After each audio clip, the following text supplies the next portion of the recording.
Alrighty, what's the deal? Welcome to another episode of the Studio Podcast. So what is the three? deal? We gotta get a sign together. What's up? Another week. We are here, still standing and shit. Ooh, that's a song. Still standing. What a guy. That's a Monica. That's a Monica record. Standing. Oh, it is. After still standing. That's nice. Hold on by a fucking thread, okay? All right. Hold on by a thread. Life is lifing. Life is lifing? Life is lifing. Is that a word? No, that's for sure. That's the thing. Okay. I think we talked about that last week too. Like it's, Yeah. It's a lot going on. And it's crazy that we're almost at the tail end of the year. Like September is here. This year went by so fast. I know we always say that, but it was really true. I really feel like this year went by so fast. Yeah. In 2020, I think we dealt with the same thing. Or was 2020 fast or short? Well, COVID. Because it was both. It was fast. It was like we were low key was in that shit for 2 years. Like California low key opened June of last year. It's only been open a year and that makes sense. Some change, yeah. In a month and a half, something real short. And even when it opened, it was a gradual open, so it wasn't like right. Cool. Like this summer didn't really summer. It did not. And no, I feel like summertime in LA, like the typical summers in LA. Like I don't mean like it's not even stuff that I turned down to do. Like I just didn't see much. But quick question before we get started. So you know how people come out here, I probably asked y'all this before, but when they come to LA, they're like, where does LA people do? Like, y'all don't go to bars or y'all don't go hang out. Where do y'all go? And I'm like, we kick it. And I was trying to do the history. Like we used to have backyard boogies. Then we had kickback. That was like the early 90s before our time. It was backyard barbecues, house parties. Then a kick it session, a kickback. Yep. Like, and I still think it's the same way. Like, one of my top 5 parties was at a house.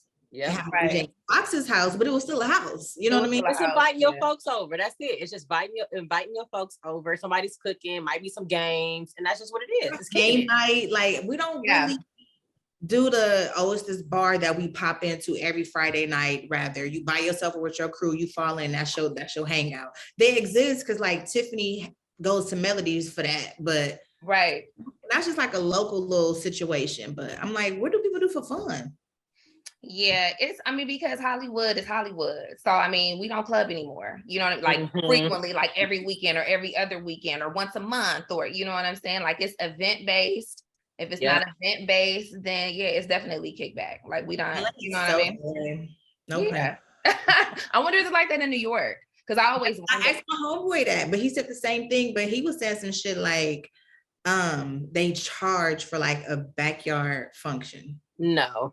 And he's like they do bottle service, but they'll charge for like the bottle, but not the bucket of ice. No, it's already off already. Bottle service at the backyard function. Good night. That's insane. No, nah. I would respectfully exit. But that was like up to us to do the things, like you know what I'm saying. Like my mom tell me all the time, like it's y'all time to do the Thanksgivings now and the Christmases, and you start looking at the clock, like damn, is it? Like you know, it kind of crept up on me. Like I thought I still had some more time to go to grandma's house. She does have a point though. It's our time. We are the adults now. Yeah, it's true. We may not feel like it, but we are the adults now. We are the new generation of taking over, like hosting the family functions and the game nights and the, like you said, the Thanksgiving dinners and Christmas dinner, Christmas at your house and shit. Like I'm exactly. I think that the generations were so different. It's kind of like we inherited so many of the traditions where our parents did. You know what I'm saying? It was kind of like grandma used to have it. Then mama took it over. You know what I'm saying? But they was just working and taking care of their kids. We trying to enterprise and do all of this whole entrepreneurial, which is like some new age. You know what I'm saying? All of these different things. So it's like our time and our focus a lot of the times is divided away from like those traditional values and kind of like what we're on every day. You know what I mean? So it's different. We're not like grandmama back then. And it was different. They were in the kitchen. Like you were in the kitchen cooking. I told my mom, I said my cooking skills lack because you get out, go in there. You know, we had game systems, we had everything but the kitchen. Before then, it was you was in there snapping peas and you know, whipping up the shit. It's so certain things just getting passed down. Because even now, it's like, can we just get a cater? Because even my cousins like, right. I'm still gonna do Boston that. My market. mom done had to teach us the potato salad at this point, you know. But just, can we get a cater? We can just put in your money. So that's where we at. And it's like, yeah, it's tough. You know, because it feels good when you eat something like, oh, who made that? Right. You know, like, people love when my mom bring the potato salad. They like, right. Who made the potato salad? It's just something about like when it's just made with love. Love, yeah. Everybody has that one dish. I think I'm mac and cheese. I can whip up some mac. Now that's a tall order. Now you sure? I mean, mac and cheese. I know. Like, that's I know. I can do. Everybody loves my mac. It's just the verdict of everybody else. So I'm like, okay, this must be my shit. If everybody fucks with it, everybody says, Chris, you making the mac every year. I'm like, okay, I got something in my bag. Right. Okay. Well, shit. All right. But that was in tough. He said, well, all right. You know what I'm saying? What can we say? But other than that, I ain't roasting no turkey. I can't help you with that. Even dressing, I can't do the dress. I don't know nothing about none of that. Okay, I just can't. And my mom already started freezing cornbread. I'm like, already? She's like, yeah, start freezing the cornbread. OMG. I think you definitely need to have like a couple of little go-to meals. Like, you know what I'm saying? Unless you are a culinary artist and that's what you do is you cook or you just really enjoy cooking, you know, you have a couple in your arsenal and the rest you just, you know. That's funny because I without saying, and I can't even name the dish because that's going to expose who you talking about. It don't matter. So they had this bomb dish that she used to make. I can't even think of chicken something, but it was like bombs, like chicken, broccoli, all this little other shit, like in a little dish. The casserole. No, but it's just good. It wasn't known as a go-to, but Sade been knowing how to cook since fucking high school. So there's that. Right. And I remember her old boyfriend at the time, like, hit me up and was like, oh, can you ask her what's the recipe? And I was like, are you serious? And she was like, tell that nigga no. Like, I ain't giving him shit. I speaking of Sade, that's funny that you said that when you said ex-boyfriend. I got a DM from somebody that followed me. I followed them too, whatever, we cool. But they was like, I had posted her, it was something from the music and media, I think, last year. And was like, oh, what's up with Sade? Where she been? I'm like, she good, I guess, you know, just taking care of her family. Like, and he was like, tell her I said, what's up? I'm like, for sure. So after offline, I'll let y'all know who it was. Oh. But yeah, somebody definitely. And she stepped out with us last night. It was so fun. Why don't you get into that, Probs? You were there in spirit, Fallon. I was there, you know what I'm saying? I lived through y'all stories. You were there in spirit. It was so dope. Like, it felt like a real LA party. I feel like if anybody wanted the definition of what an LA function feels like, it was that. It embodied every element from the real the DJ set, which that Mars Artistic tore that shit up. You know, DJ Artistic, where he was West Coast bag completely. It was the appearances. And then I also got wind, like some behind the scenes shit that a lot of shit happened that like he had a lot of special appearances and a lot of people didn't show up. And I don't know if I really should say who, but we could talk about that off air. But it was a lot of like it was we need sensation. Well, I was saying this. One of them was supposed to be DJ Quick. Oh, not Quick. Quick was one of the guest appearances, and for some reason, I don't know what happened, of course, but he wasn't there. So and that's obvious. They got a project together and they got a relationship. So Rosecrans, right? Yeah. So if he couldn't come, certain it was for good reason. Like so, but it was a lot more like he had a show the night before, like 2 nights before or something like that. And he's a gentleman of a particular age as well. Not that I'm saying, you know what I'm saying? Shit. No, but he was scheduled, but it was like a set in stone scheduled situation when he was supposed to be one of the guest appearances. So of course we don't know why, but okay. So DJ Quick and so you know, of course, getting wind that it was just a lot of, and I'm like, this is with any event though, or any type of curating of anything, shit's gonna happen. Yeah. But the bottom line is that it was so fucking West Coast. It felt West Coast. It was so fun. He went in his bag. His performance levels. I don't think I've ever really watched. Yes, sorry, never really watched. That's like that's the once episode. Yeah. Go ahead, sorry. I don't think I've ever been to a problem show, and this is my first time really experiencing him on stage, and he gives a great performance.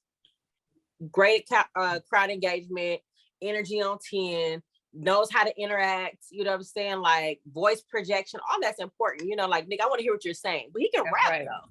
He can rap. So bottom line is that shit was turned the fuck up. There's a lot of hood niggas there. So you have to get out at a particular time and shit. Ones that we know or ones that we don't know? We know both. Okay. Both. Beautiful. But that's LA. So it's like, that's to be expected. But I mean, I had a great time. And of course I would, and we ain't all stepped out. You were the only one missing. I know. I didn't even know until I saw. I'm like, oh my God, like really? Like the whole we never all like, when the last time we all been out like that? Like, it's a rarity. There's always one person missing. It's a rarity. But I'm happy that y'all had fun. It looked super cracking. It looked like he had a super dope turnout. And I think it's so well deserved. Mookie, I know you can speak to your experience there, whatever, but it seems so well deserved. Like Prob is a vet, just based on how long he's been in the game, how long he's been putting on for LA Compton, but LA, you know what I'm saying? So it was good to see everybody come out to celebrate him. Yeah, it was nice. I don't know. I didn't really have any expectations of what it was going to be. So, I wouldn't have been disappointed either way, because he was celebrating like 10 years, and to get that response after 10 years was crazy. Like, it was fun. Like, the people in the crowd was fun. You know what I mean? It was like real LA. It was like real.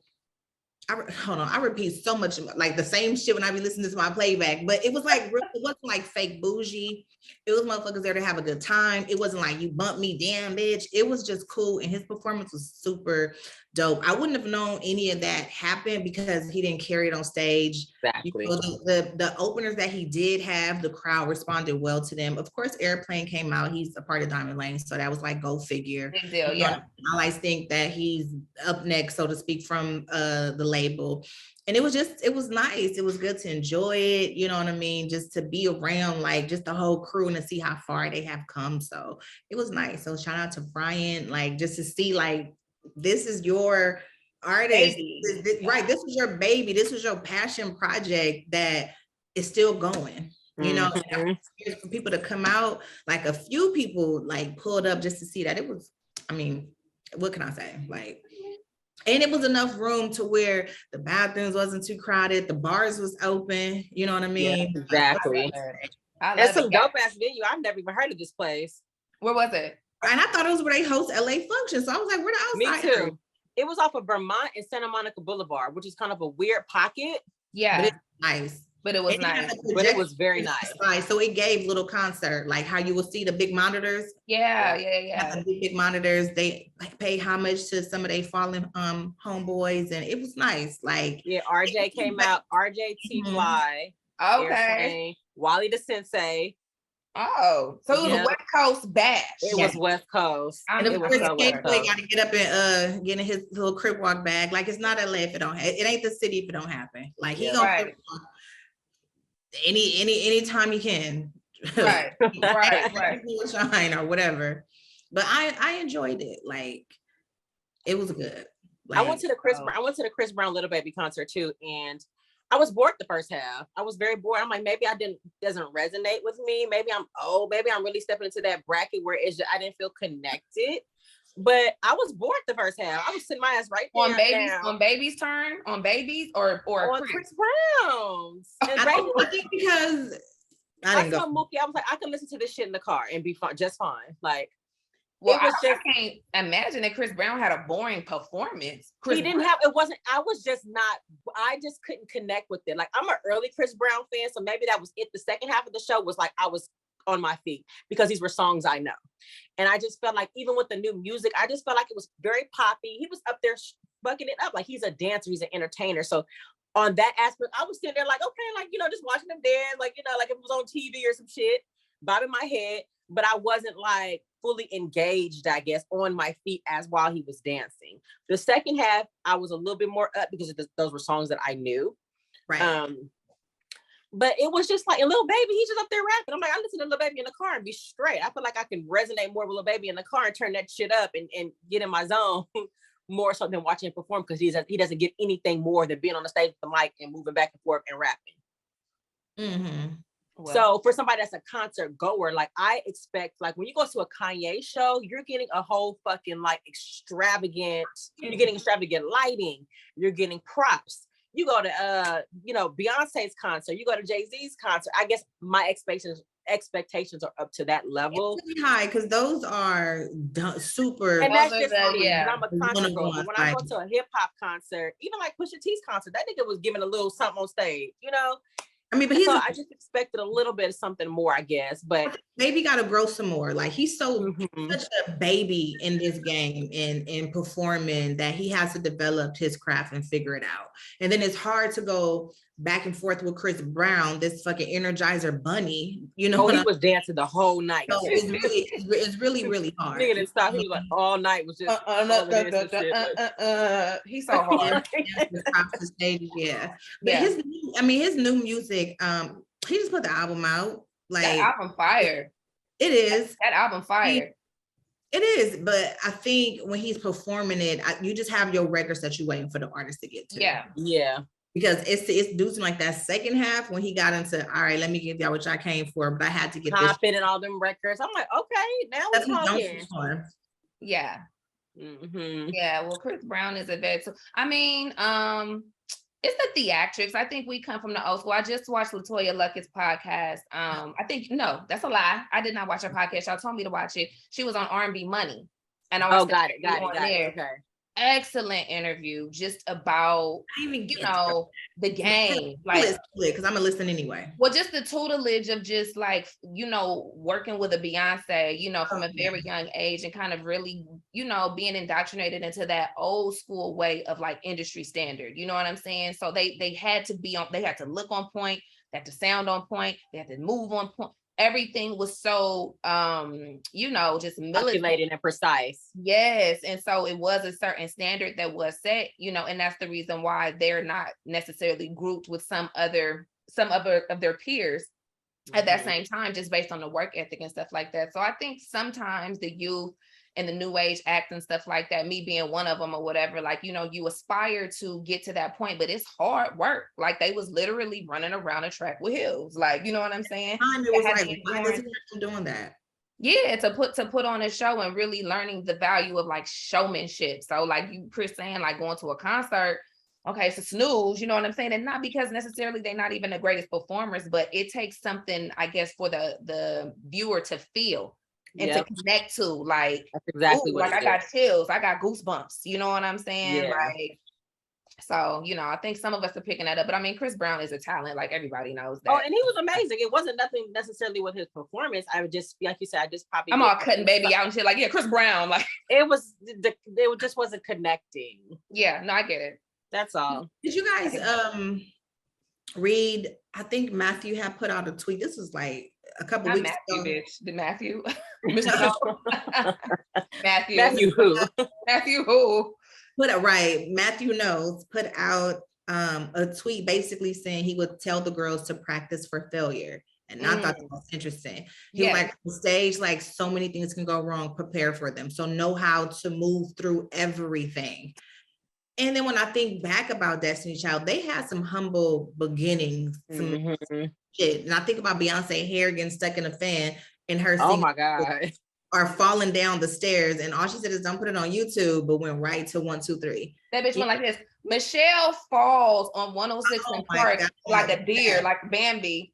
This bitch looked over and her and Kelly just hitting it. And she got up, you know what I'm saying? And it wasn't shit, but it was like, that's that. That's it.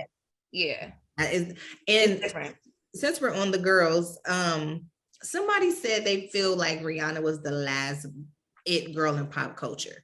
Like the new girls just don't have that same it. And I was trying to think, like, who's the it girl now? Because Rihanna was definitely the it girl. Like, who's our it girl? They're saying it's Chloe Bailey, but I definitely have some thoughts on that. It was funny, Chris. This is somebody that, you know how you go down the rabbit hole of like people that they follow and that they follow and that they follow. So it was something that you had posted from your event that you did. You could talk about that too, girl. The event, you were doing like moderation for like was it a listening event or just a couple things for a listening event? And so one of the contacts that you had there, I think her name is Lauren. She works at one of the big record labels. I know she works for Machine. Okay. So she tweeted, I was just reading her tweets. It was something on Twitter. And she was just basically saying like artists, talk about, record labels need to bring back artist development. And she's saying like, y'all not ready for artist development. Artist development take 3 to 5 years. Yep. You know what I'm saying? So the we talking about, like, if we want to go old school, the holy grail of Motown. Yep. Diana Ross, and I'm about to say something disrespectful. Thank God I caught myself. They were not the Supremes at the time that they showed up to Berry Gordy's door. You understand what I'm saying? Right. As were all of the acts that were under Motown. They were in religious, you know what I'm saying, regimented schedules to get themselves up to par to be able to be on stage with some of the greats. And there is no rites of passage anymore for artists. And so what artists are lacking is the artist development. You know what I'm saying? It's a huge deficit. So Rihanna came up. I mean, that was Jay artist, was it not? Yep. Yeah, so I mean, he wasn't about to have nobody that wasn't ready. Yep. It was her and Sierra Marie, remember? Yeah, I mean, they Sierra had Marie, yep. Sierra was one of them girls. Like they were, I believe that they were groomed with the old school tutelage. And the reason why a lot of it's probably not sticking is because we need, we need artist development. As an artist myself, we need artist development. Somebody like me who's done it independent, I've had to be my own artist development, or ask my friends, or, just get feedback from people that will, offer it or give it, honestly. But having a incubator of people that's just focused on, let's get the image right, let's get the brand right, let's get the sound right, let's get the interview skills right. All of that, by the time I'm out of there, I get 6 months to a year. She said 3 to 5. I get 6 months to a year. What are we talking about? You know what I mean? So interesting. I feel like Chloe Bailey is in her independent artist development. Like, who is she away from her sister? So I feel like she get ridiculed online, and I really hate it because it's like, y'all spent all this women empowerment, give your women your voice, embrace this, that, and the third. I think she's finding herself.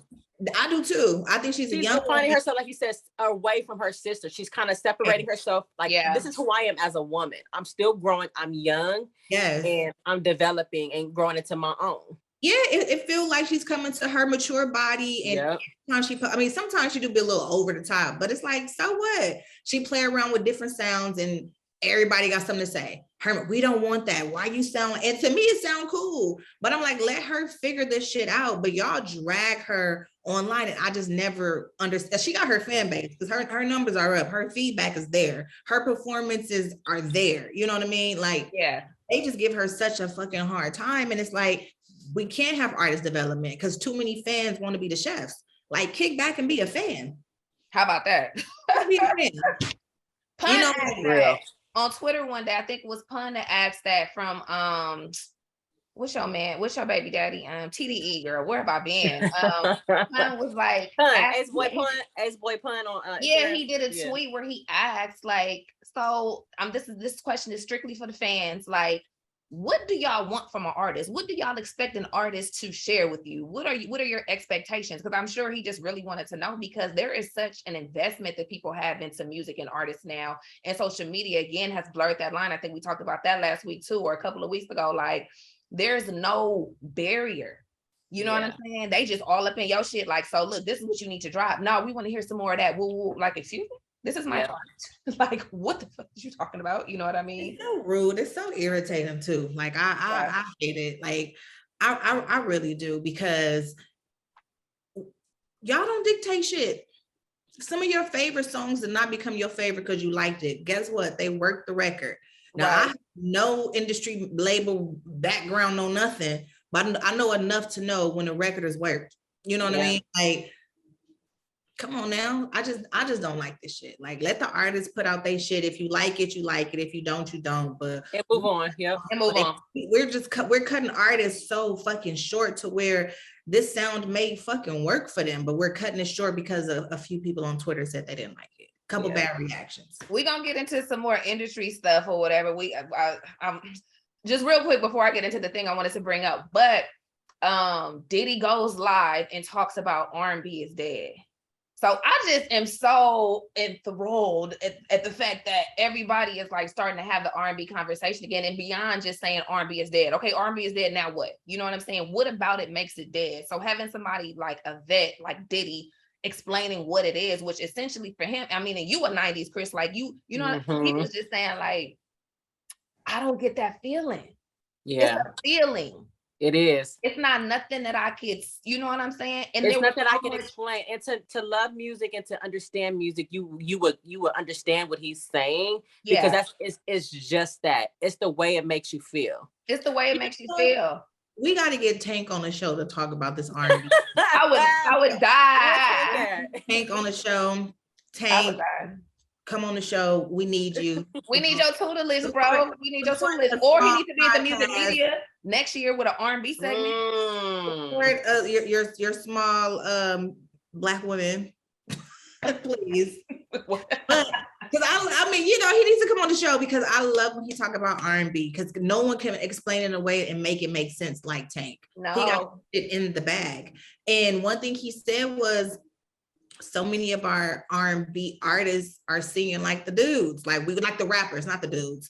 And it's the truth. Like, there's really no love. I don't know the last time I heard a love ballad. Love song. Yeah. There's no new song that I heard where I said, this is going to be at my wedding, except Beyonce Love on Top. And that was in 2012. Other than that, I'm going back to all the same 90 classics. That's exactly. Going to be and Kalani talked about it because she jumped in on the live as well. He had a couple of people on there. Mary J came on there. Of course, she dropping jewels, but Kalani, of course, came to the defense of the new age artists and was basically just saying, like, you know, we do got love songs. We do. It just sounds different, and music always evolved, just as the R&B acts of the 90s, you know, the Shaka Khans, Patties, and Aretha's and all of them was probably looking like, now what the hell now? Now what? You know what I'm saying? Because the music evolves, everything changes, it doesn't stay the same, and it does morph into different things and take on different shapes. But I think what Diddy was just saying, like, that's cool, you know what I'm saying? But why don't I feel anything? So something's right. It's not connecting. I remember watching Love and Hip Hop when it was something to watch, and Olivia was singing, and a dude cut the shit and was like, you're singing a record about breaking up with a smile on your face. Like, we're not connecting. You know, promise you I remember that. Because I thought Rich probably told her. I think so. One of them. He did. It was Rich. I promise I remember that. I remember that. Rich. Yes, and I just feel like it's not there. I don't know if people really sing it from what they went through. I don't know if they just trying to sing shit for who, I do not know. Well, Summer Walker makes some cool some Janae Aiko. She got the voice to make you feel it. Like it's something about an R&B voice that we're missing. No and shade. It's some artists that are there. Like that's why I think I love Victoria Monet. Mm-hmm. Oh my gosh. Like, and I'm a hard critic when it comes to female artists, period. Mm-hmm. But between her and I like Alex Isley. Mm-hmm. I love Alex Isley. Victoria Monet and Alex Isley. Huh? You said I'm like the Isley brothers. Ron Isley. Right. But it makes sense why she kind of understands it. Yeah. It makes sense, you know, why she understands it. And I think that's why I love them too, because I do feel the connection. I do feel like when they're singing, it's a different, like, spiritual hymn and shit. Like, it's a connection there from loving, you know, like somebody that's pen game is like deep, you know, like that was the difference between that generation, I think, is what you're talking about. But I don't know. The storytelling behind it. Some of these UK artists, I love Cleo Soul. You know what I mean? Cleo Soul. She's amazing. Her voice is flawless. Like, you feel like her emotions in the songs, but it's something about our artists, our R&B artists in the States right now. Like, it just hit different. Every time I love an artist, where they from the UK, somewhere across the pond, somewhere, you know what I mean? It's just different. And I know but they respect true R&B. Every artist that is a true R&B artist, I always think about Tidra Moses. Tidra Moses don't have to do nothing all year and knows that every single year she's going to be able to go to London and get a bag. And she does it every single year. And they call her every single year. Joe Budden said, all you need is one record and you can eat for the rest of your life. That's it. And he's a testament. He know. Yeah. Speaking of R&B singers, I know we got to, like, you know, try to move along, y'all. We just be talking. So y'all love that. R&B singer. So Ashanti, Irv Gotti, long story short, we're not going to get so much into the documentary, but he did come out with a Murder Inc. documentary that basically profiles the complete history and timeline of the inception of Murder Inc., how it came about, all of their success through the early 2000s, and ultimately, like, the demise of the label based on some, you know, legal matters and things they had going on. So of course, I could go check that out. I think it's on BET Plus or BET or something like that. However, the messy stuff, what everybody else wants to talk about, all the girls want to talk about. So, you know, he basically has a part on the interview where he's talking about Ashanti, and, you know, Ashanti was the only female R&B artist on the label. And they apparently had some kind of romantic tie or something like that. I had no clue. Yeah, you know, and so the part that's bugging me out, because there were definitely some concerns, I guess, about the fact that he was even dealing with her, because not really knowing the age situation, there was like an age thing where people were talking about that. But beyond that, because I don't know if that's been verified, it's just the fact that he was married at this time to Deb. And him and Deb had a reality show that came out later. This is after Murder Wait, Inc. Deb? Not Deb. Not. Who's talking about, like Waka Flocka Deb? Bitch, I would hang up. Only Deb I know shit. Waka Flocka's dead, bro. That's the funniest shit. No, so Deb was the name of his wife, and they actually had a reality show. You could Google it, right? I forget what the name of the show was. For a particular episode, but he was married, and even on the show, they have conversations about him being unfaithful, him stepping out. Deb was not a happy camper with how he was living his life. So y'all can, you know, drop in the comments and let us know how y'all feel about the whole Murder Inc. doc. But the question that I wanted to extract from that is it commonplace? Should we assume, because this is also Irv Gotti, this is DMX Irv Gotti, this is Jay-Z, Jazzo Irv Gotti. It is like we're not gonna make no mistakes. For those who know.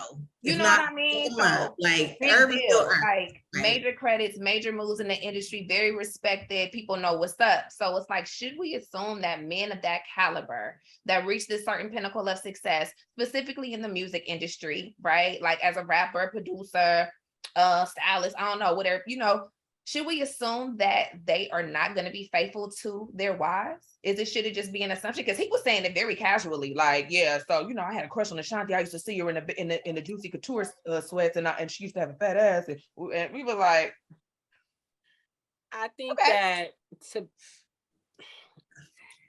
think we have the expectation. We have the expectation, of course, if it's whoever, like, we would hope and pray that our husband doesn't cheat on us, right? No matter who they are. Like, I can marry Barack Obama, and I'm going to just hope and pray that my husband, the president of the United States, is not, when he's gone, he's stepping out, he's being faithful.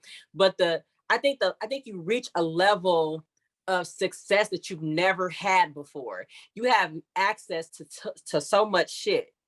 And it's really hard to fathom and to really think that, like, do I really trust the fact that my husband is out being 100% faithful when he's exposed to so much shit, when he's the most powerful man in the music industry?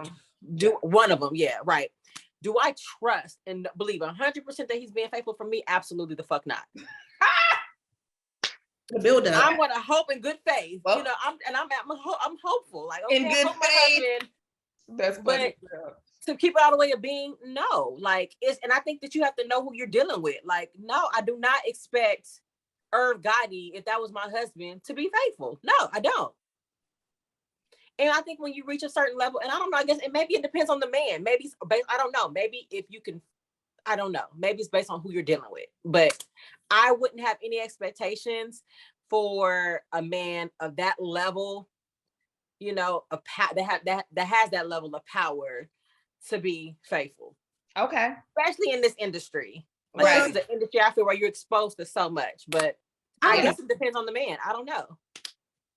See, I have a two-part, because Corinne Steffens had exposed this affair in real time years ago in her book. If I'm not mistaken, she said that Ashanti was first dealing with, I think, Irv, then Ja Rule, because I believe they named her Superhead. Isn't that where the name originated? Oh, girl, for a minute I thought you were talking about Ashanti. I'm like, no, Ashanti fucking Ja Rule. Corinne Steffens, if I'm not mistaken. I don't remember the order. I don't remember, because, you know, she was bouncing, bopping, like, you know what I mean? But she said Superhead, I think it came from Irv or it came from Ja Rule. I'm not sure, but I could have sworn in her book that she did mention that relationship. And I think I was surprised, because I always thought her and Ja Rule had a relationship, honestly, because I always thought it was her and Ja, not her and her. I always thought it was her and Ja, because obviously they made music together. They had great musical chemistry. For sure. You know what I mean? So that's what I thought. So I can't even say that those situations are completely far-fetched, but to not make it about either one of them. I've had the same stance. I think if a person's going to cheat, they're going to cheat. Yeah. Rather they're powerful or not, you know, so especially I think when you just enter the arena of whatever you're doing, you're going to test the waters because you're around a new batch of something. Yeah. You know what I mean? I think it's those people who've been in it long enough that probably not really cheating because they know what that shit hitting for. And they know like, man, this shit. I've seen them go. You know, you've seen it all, you've witnessed it all, you experienced it all. And it's always a new crop of somebody, you know, but I absolutely think like they'll probably cheat. Like, I mean, I've recently had a conversation about a poly relationship. Well, I would never thought I would entertain. I'm like, baby steps. Maybe we could try. We need to talk about that next week. I want to divert. I want to, you know. I mean, okay, I'm just because a lot of this shit is really just conversation. Like, oh yeah, my chicken done. Hold on, oh my baby. Hold on. Okay, I feel like if you keep taking back a guy who's known to cheat, this nigga, he's just a fucking cheater, and you keep taking him back, you know he have other women, then just finally accept him and the other women. I don't mean in your home. And that's just what it is. Yep. What it is that the fuck he's doing. Some shit is just unnecessarily complicated, but if a person gonna cheat, they gonna cheat. Regardless. You say regardless of what kind of status they have. Money, status or not, they're going to cheat. Period. Yeah. It don't matter what it is. It's just the more they got it, it's almost magnetic. You know what I mean? Because depending on what the woman like, if she like power and status, that energy, it just attracts, whether you like it or not. You know what I mean? It's something about it that pull you in. So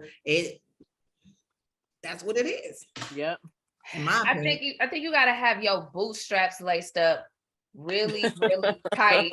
Because like I'm saying, you can anticipate that with your man working at, you know, I don't know, Spectrum. Wherever. You know what I'm saying? Yeah. But when you're talking about the industry, like it's a different monster. Like they don't play by the same rules. People don't go to work Monday through Friday, 9 to 5. It's a totally different world and level of freedom and access. And, you know, fame is a crazy thing too. So it's like, you know, even in his greatest intention, you know, as being like a solid nigga, like, you know what I'm saying, and taking care of his family, which he definitely talked about on the documentary as well. That's kind of part and parcel to it. And some of these women, which we've talked about on other shows too, some of these women, exactly what Mookie is saying, are so aggressive with what it is that they want or what it is that they're trying to get out of the situation. And unless a dude really have like a solid situation, you know, with somebody in which he could trust, you know, he definitely could fall prey. And then it's a thing too of like, you know, a man kind of knowing like how to politic and how to move. I feel like he really fell in love with her though. Like that was really his girlfriend. Like that was, you know what I'm saying? I would think so. I would think it was something to believe that it was I have to watch it. I think it was some kind of, I wouldn't be surprised. Yeah. I wouldn't be surprised. Yeah. You know, he's not just some weakling. I mean, through the years, people look at Herb as the joke, but he's still Herb within this industry. He's still him. For sure. You know, I mean, you don't let the meme and the funny little tweets get you fucked up. You know, and at that time, I mean, shit, Ashanti was around, her and her mama running around with that little Mercedes, popping out in furs, like they was doing their shit.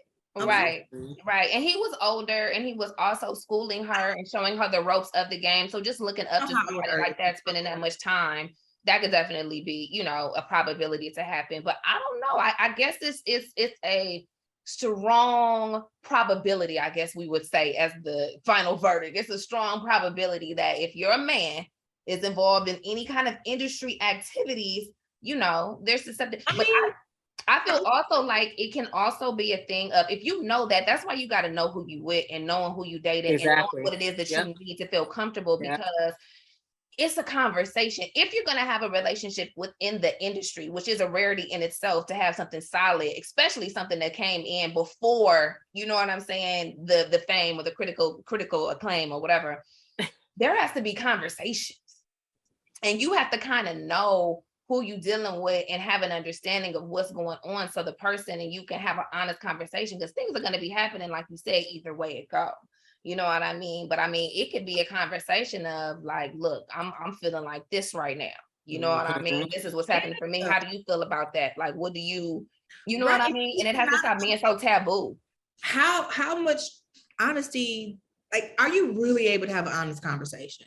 Yeah. I mean, like, that's what that come into, because whenever we talk about keeping relationships together, people always say, oh, you need to communicate. True.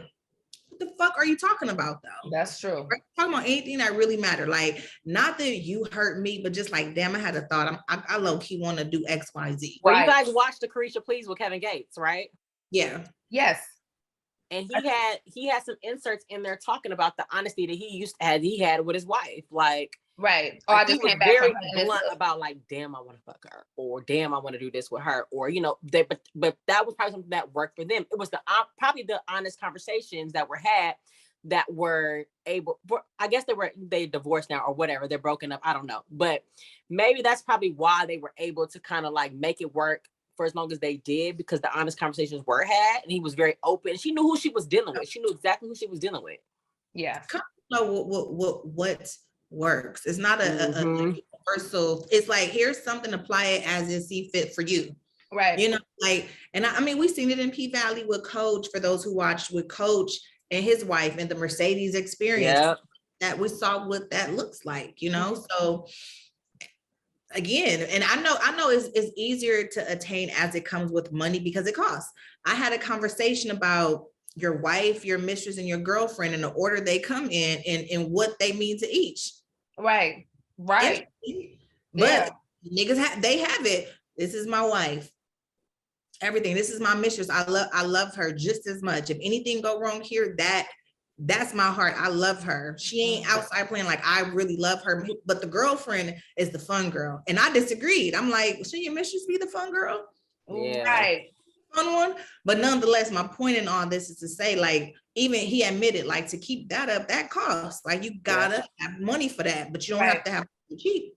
You just gotta have money to keep it up. And which is why it's so probable in that industry, because they have the money to pay. They have the money to pay to play. You know what I'm saying? So ladies, you know, or men or gents, because it's also a thing too, like we talking about having a conversation, like I always say, like, I want to make sure that the conversation can be honest on both sides. And a lot of the times that's when you start getting into the, you know, what is called idiosyncrasies of like the issue, because it's like, okay, so it's cool for you. And I know we know about the double standards, but when we really peel back the layers, we're not in front of nobody. I'm not going to embarrass you. I ain't cheated on you yet. You know what I'm saying? But if we have a conversation, can I also come to you in a moment of vulnerability and say, hey, I was on a vacation with my girls, and, you know, I had this really dope conversation with this dude, and whatever, you know what I'm saying? Or I went to this event, and, you know, I went to the library, I was working out, and, you know, this guy, we just started talking about all kinds of things or whatever. He was super cool. Can you come to your man and tell him that? Or is he so insecure and bogged down with his own, you know, inefficiencies that he's just like, what the fuck you mean? You know what I mean? Because then we're not really building that bond, because you're gonna need it tight if you're talking about having an industry relationship. If you're working before, after, whatever. And it's crazy because most of the men can't handle that simple conversation. And I keep it a buck. I would prefer to have those type of conversations. You know, like, they're so insecure about it. And it's why do you think that is? You preaching to the crowd, like, because they know on a very small level of it. In my opinion, I feel like niggas know, like, you know, you're not doing what you're supposed to do. You're not taking care of me how you feel like you should, and you feel the next nigga will sweep me off my feet and offer me what you can give plus. It's not always, oh, they ain't gonna love you. No, he can love me, but he has more to offer than what you do. You know, on whatever level that may be. And I think that's their insecurity, for those who want to lead through provide, protect. You know, so it's like they know where they fall short, they know where their insecurities are, and at the end of the day, they know they woman. Like, I have she's everything, and anything will be lucky to have her, because I'm happy I got her. But when you're not doing what you're supposed to, it shows up as insecurity when you can't communicate that. You know, because a woman can have complete tunnel vision. You go out and it's whatever, it's a good time, and nigga, you come back, got an attitude 2 days later. Like, what the fuck is this about? Yeah. You know what I mean? Like, what we doing? Yeah, we gotta figure it out. I took a trip to, I took a trip to Atlanta, right? I came back home. It was cool, but it was off. And I'm like, what's up? Ultimately, it came out like, well, you went to Atlanta. I know you're always in Atlanta, and I figured you was with your old friends in Atlanta. And I'm like, that's the furthest from the truth. Okay. Yeah. me like, okay, you just bugging, like you in your own head. It's looking insecure. We got to start opening up the dialogue. We're going to get into the question. I guess, Mookie, you had the question, right? The viewer question? Oh, yeah. I don't know. I think I do. I don't know if we're going to have time to get to it. Well, yeah, because I guess we at you know, we at the mark. But we got to communicate, man. We got to start communicating openly and honestly. And this is what happens. Like we start having conversations, right? With our partner, the person we're dealing with or whatever. You got to notice how your body responds to certain conversations, situations, whatever. If you having a conversation with your dude, this is for the male and the female, and you feel your chest tense up, what you got to do is ask yourself, damn, why did I react that way? Or why did I have that response? Because something in that, that's where the answer is. Like, okay, so what is that? And usually dudes never do any introspection. We're starting to do more of it in our age bracket because now we have all of these accesses to therapy and shadow work and all of these different new terms that help us like figure out what's going on internally. These niggas is not really doing it. You know what I mean? So they're not when they have that little pain in your chest with you tell your dude, oh, he's so handsome. Wow, oh my God, he is so handsome. Like he's just, whatever. He's so whatever. And your dude can't digest that. And now he tight in the chest. He got to ask himself, damn, why my girl can't find another man handsome? Right? Go stick his dick already. Like, damn, bro, that's a problem. So we got to start being honest with ourselves and asking questions. And if you don't feel safe enough to divulge that to the person that you're dealing with, then that probably says something too. You probably need to reevaluate the situation. Why I can't be honest with you? Why I have to be fake? Why I have to front with you? You know what I mean? And I need somebody that's good with communication because I ask questions. I'm gonna ask. Yep. Right. I love that. And I'm a talker. I don't care. Like, if I want to know what's up, like I'll ask and I'll let me know if I'm going too far. But right. If I'm crossing your boundary. Right. Yeah. We got to start chopping it up. You guys have children, but we don't have to talk about this today. Okay. But at what point do you have to tell like your boyfriend, like, stop talking to me about your baby mama because you're gonna make me not like her? And I think I'm gonna pass that one to Fallon. Bitch, I'm done with it. I'm about to hang up. I haven't experienced that one yet. I like her, but it's like we're never. Oh my God! Like next week. So y'all, the viewers should tell us when is the time. Is there a boundary line for if you date a man with kids? And I don't mean talking about like. I mean, the closer you are with the man, the more you are to his interacting, his day-to-day, just with how stuff goes. So I'm just curious, like at what point into like, I don't like how this person moves. Like the venting of the. Or just you've been able to see, because as a woman, you see other manipulations as it occur. For sure. And you got to really stand in a non-biased situation. Like I'm able to put myself in like a complete non-bias and be like, oh, you wrong for that, consider that. Or even if the woman is acting a way like, oh, don't feed into that. Right. Or she didn't mean it like that, Right. But at some point, like, where do you get to the point where you like, just? It's tough because if you become a man friend, you his friend. Yeah. So that's true. And then if you start talking about, don't tell me that. Oh damn, fuck, find me. I won't tell you nothing no more. On communicating, like open up, right. So you kind of have to just like, change the subject and shit. So anyway, I'm not about to hear about to talk about this bitch all day long. Right. Like, but it's just such a tough position because most of the time, like the other person be rooting for you. Like you never know. Move on. Yeah. Do we have a viewer question or are we just gonna skip it for today? Because we already at the, we can take one if you want. Well, I mean, I can read it real quick. Okay. It kind of goes into the topic, but here we are. Long-time listener. I have a 5-year-old daughter. She's completely a daddy's girl, and I love it. The bond they share is one that I miss deeply. My dad was the best, and he made his untimely transition last year. During this time, my daughter's dad helped me through that difficult time. We grew closer as parents and had necessary conversations. We purchased we purchase and put insurance policies in place to make sure we're able to take care of our child if something happens to one of us. I'm grateful for the co-parenting relationship we share. He makes sure we have everything we need. His current girlfriend has a problem that we're still close.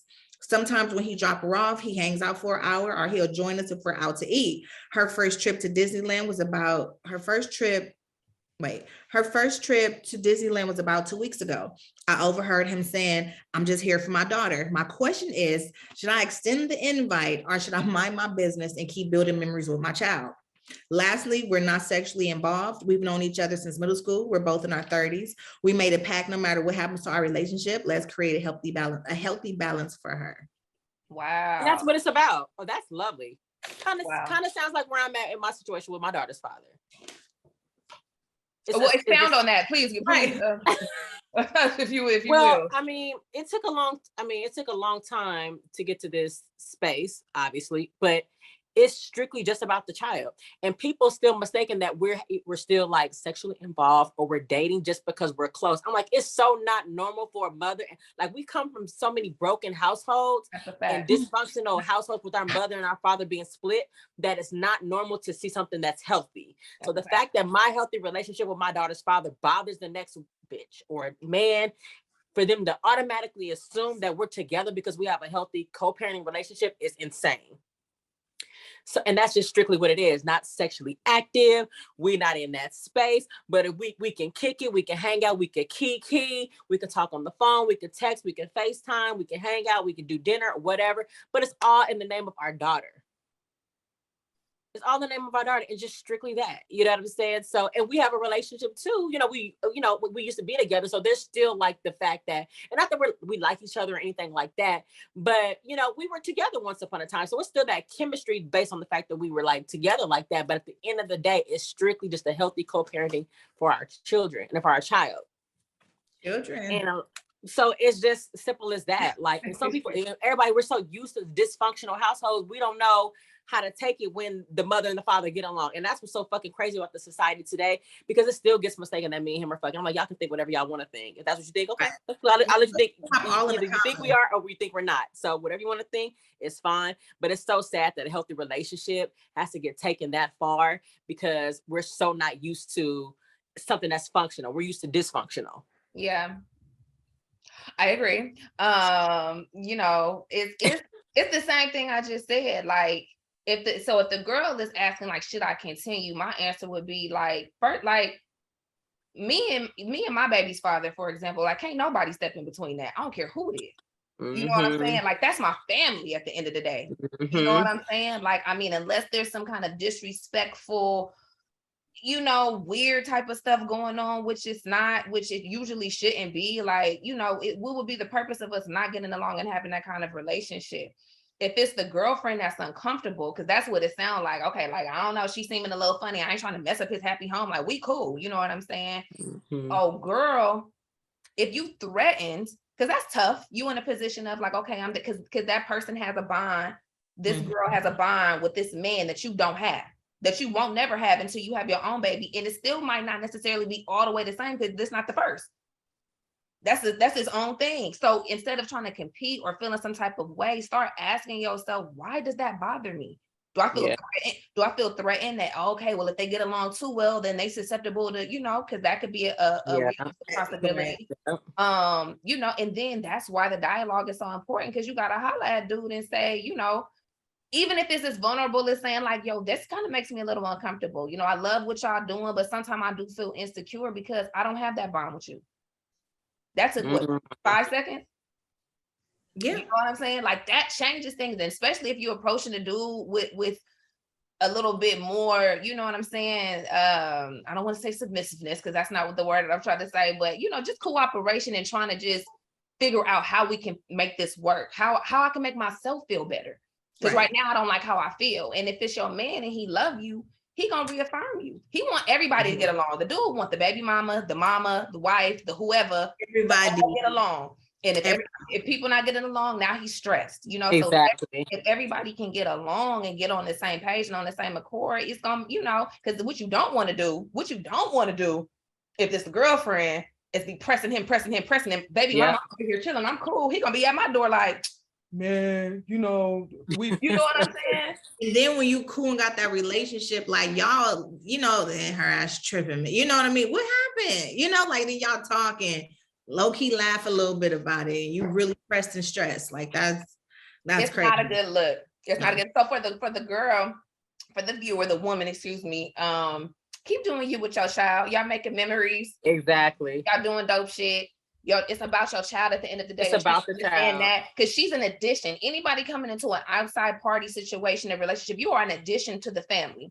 Don't overstep your bounds. Not to cut you off, but you want to be able to show the child that that mommy and daddy can coexist in the same space. Right. That's most important, if anything. Like it doesn't have to be daddy over here and mommy over here and they don't get along. We want to be able to show the child. I think a healthy relationship is showing the child that we can get along and coexist. That's right.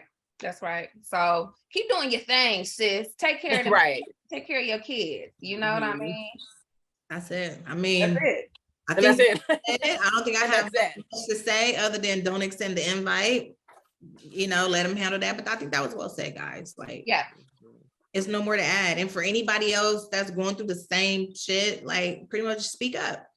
Why do you feel like tap into your feelings? Like, don't act them out. Just communicate. Like, it's way easier. Takes up less time. Yeah. Free game. I'm gonna try to edit that in. Free game. I'm gonna try to edit that in. What quickly before we go, because Christian spoke about dysfunctional. So my cousin got married last week. My cousin, I think you know Dante Fallon. Yes. Brother. So he got married to, I think her name's Tracy. I hope that's her name. If not, forgive me. Oh my God. Oh my God. I think that's her name. But you know, because I don't really know her like that. Know her, yeah. I was really. So his ex kids who life he was involved with, they were at the wedding, but he said these are his kids, you know. So during the wedding process, it felt weird to me because I was holding out hope, like, oh, they're gonna get back together, you know, just on my own shit. But it didn't work like that, and that's fine. Mm-hmm. He really fell in love. He's genuinely happy. The wedding was really nice, but her kids were still there, like the ones he's raised. And I was like, damn, this is so beautiful because this is not your biological dad. Yeah. You know, like granted, y'all, that's your stepdad to it, you know, but the fact that you guys are there, like being introduced, like, oh, this is my daughter, knowing good and well, like, okay, it's not biologically your daughter, but it was still accepted. And he was happy that they was there. I just thought it was like, yeah. That's when you solid, you don't do that. You don't, it's not a cutoff. Oh, no. It's not, when you solid, it's not like that. It was like all of just his relatives at the very, very end of the night. And my cousin Antoine was fucking dancing and shit with his shirt all open with the body swinging and shit. But that's his like stepson, but he doesn't identify him as his stepson. But it's just crazy how it's like shit don't have to be fucked up. Shit don't have to be flawed. And once you in, you really in. Because what are the fucking odds? Like, I don't know if I'll go to like my stepdad new wedding. Like, I don't know. I didn't go to my own dad wedding, but here we are. Hilarious as well. I wasn't invited, guys, but hey. Yeah. And on that note, that's a wrap. Yeah. Well, thank y'all for tuning in. Another episode of the Trio Podcast. Follow us, the Trio Pod _ IG. Please DM us any feedback, any questions, comments. Y'all do show a lot of love, so thank you for that. We are on Mukitos, all the platforms. Don't let me mess that up. Spotify, Apple, Amazon, Google, and wherever else you find your music. Or your DSP. DSP. Type in the Trio. Big corny at the end.